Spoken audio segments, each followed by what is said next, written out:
Hey everyone, welcome back and happy Saturday. All right, guys. Well, we're back to talk about this update when it comes to Denise Richards because it just is not stopping.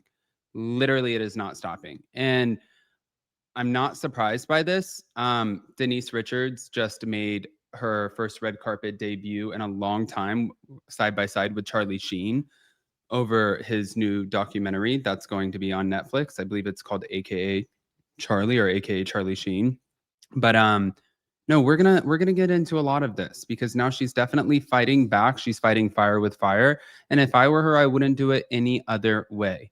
I think at the point that he came out and said that she had we'll get into all of it. Smash the like button. If you guys are not subscribed, get subscribed. Don't forget to hit that notification bell and let's jump right in.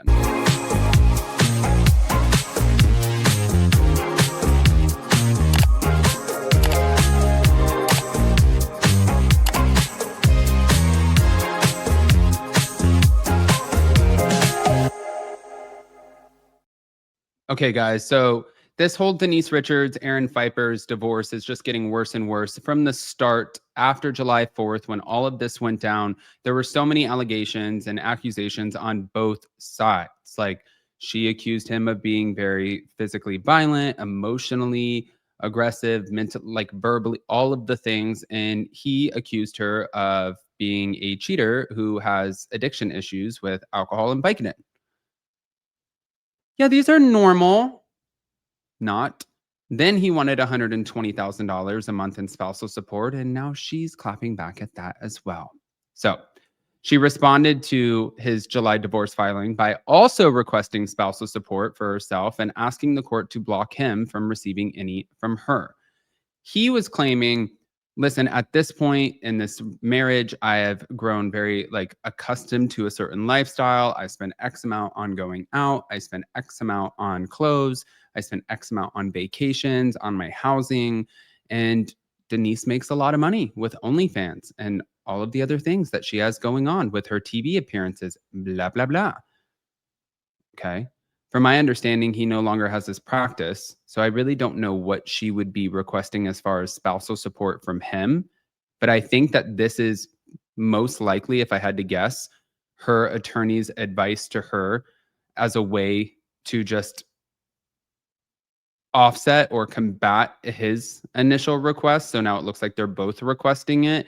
But even though she asked for it, she's also asking them to block him from receiving anything from her. So I don't think that she actually wants any money from him.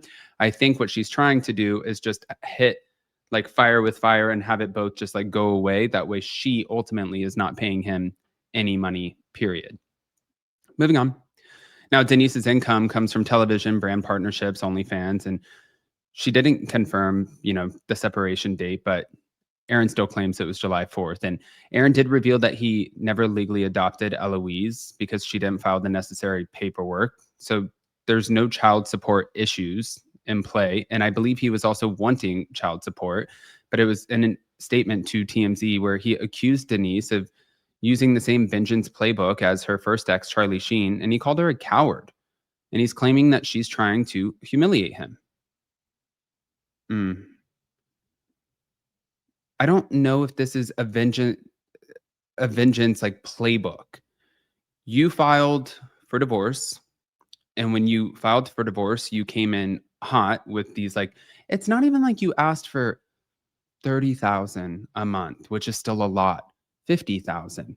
$120,000 a month. What? Like that is absolute insanity. And he's saying, I feel like she's a coward because this is so vengeful. At the same time, how do you expect her to react? Like when the photos came out that she submitted to the court going into the Calabasas mansion that he was living at with his parents and his brother, the house was trashed. The house looked like it looked like hoarders were living there or that the place got ransacked.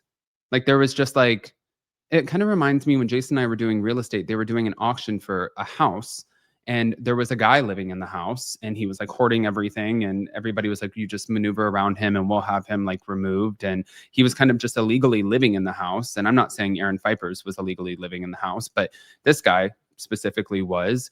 And the house looks very much so the same as what I saw with my own eyes in that moment. And she was saying she wanted to get into that house because her mother, who passed away, she had some of her belongings in that house and she wanted to make sure that she got her stuff back. Okay.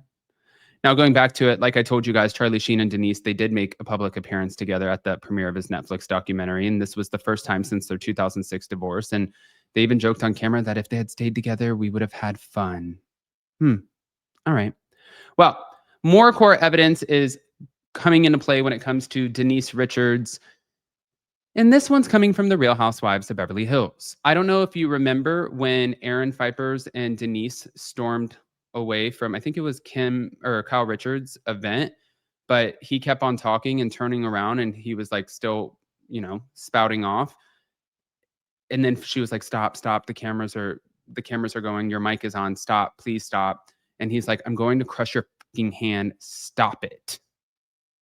Well, now, from what we're hearing, Denise Richards is planning to use that footage from the 2020 episode of Real Housewives of Beverly Hills, specifically this scene where he's saying, I'm going to crush your fucking hand.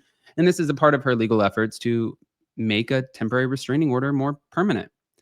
And in the video clip, I mean, yeah, the moment was bizarre.